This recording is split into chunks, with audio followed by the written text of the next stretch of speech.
Right, welcome everybody. This is quite obviously Studio Series 86 Jazz, but I should mention his gun right here isn't for his figure. This I had to nab off of Combiner Wars Jazz, because when I got him, he didn't have his gun. He came as is, without the box.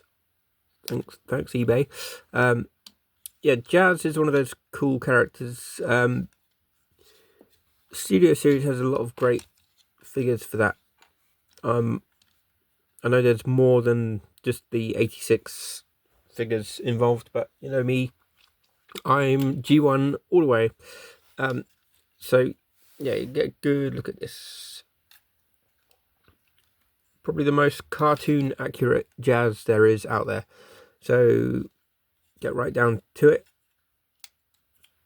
Fairly simple. There might be famous last words. So you got all these bits and bobs underneath, just to fold out. Yeah, voiced by Scatman Crothers, who had more film credits than this. Obviously, he was in The Shining. Great friends with Jack Nicholson, believe it or not. He was in One Flew Over the Cuckoo's Nest, which any eagle eyes out there is a character called Nurse Ratched, and that name was used for the Autobot Ratchet. Oddly enough. Oh, his head just came off. We'll plonk that back there.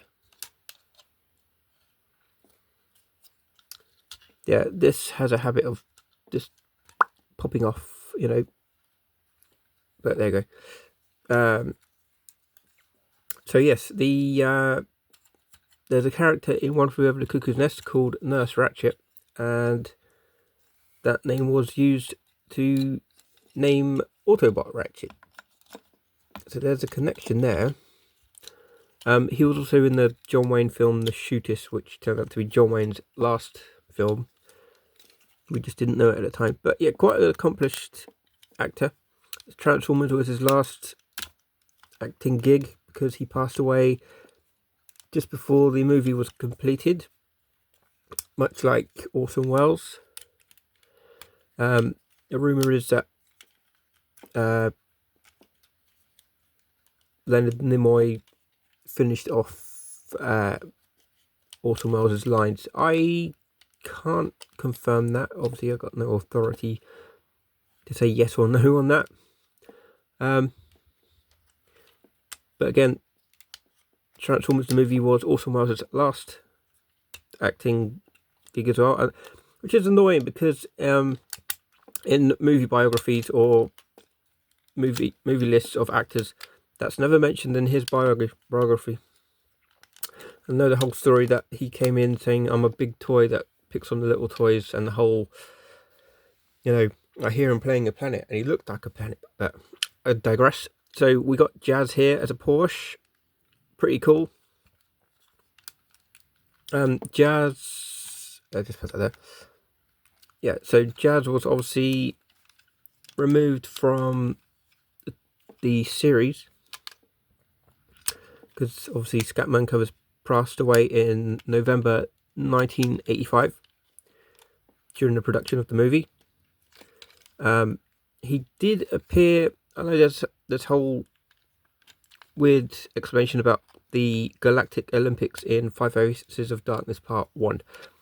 There's a character called Munkus Spanker, or Munkus Spanker, or whatever. Just at the time that Jazz happens to be appearing on screen. It's just bad timing, I guess. Obviously, that is Jazz. And if you look very closely in Call of the Primitives, just while Cup is saying we've got a stage 1 of that, Jazz does run across, as does Windcharger. So maybe they just screwed that one up. But yeah, it's nice to see Jazz in the later run. And he appeared in the Headmasters cartoon as well. It's always good to see Jazz, because he's one of the cooler characters. You don't really want to see him get hurt or anything like that. But yeah, I'd say Optimus Prime is the Jazz is the one that Optimus Prime can count on the most. He always gets the job done. Unfortunately, no speakers that he was accustomed to that we all know that he has. So yeah, just get a good look at this. The Porsche, quite an improvement. It's probably, like I said, it's one of the best Jazz figures out there. The G1 version is quite good as well, but you make an improvement on these things. So just going to take them apart again. Now you notice that small part there I just moved. First time I had it, I didn't see that for his little stomach, I guess. Always remember to put those down.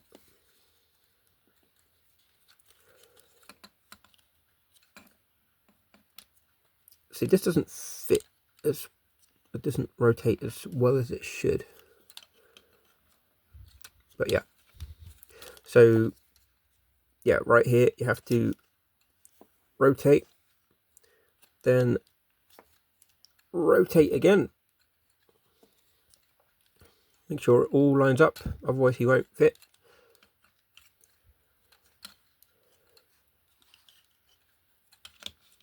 So yeah, just so you got the oh, he's hiding.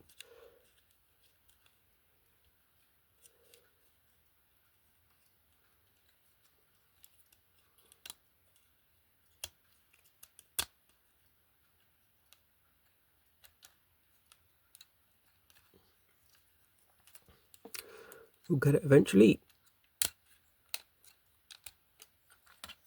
There we go, perfect. And we'll see the fold in hands, which seems to be the norm of these figures. And of course you've got to fold everything in from the back. Whoops.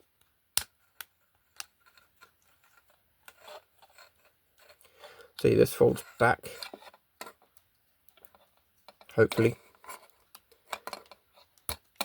That folds in and down, and these will fold in. That is the back of Jazz. Like I said, the gun was borrowed, shall we say, from Combiner Wars Jazz. I mean, I was pleased with that figure, but I thought this one looks even better. So, I mean, you can pose it as well. Jazz is one of those cool characters. But we are done here. Let's get a good look at him too.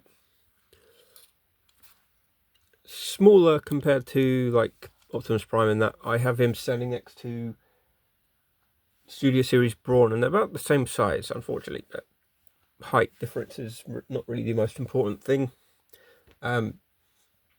I'd say he's about the same size as, well, G1 Hot Rod is a bit bigger than that.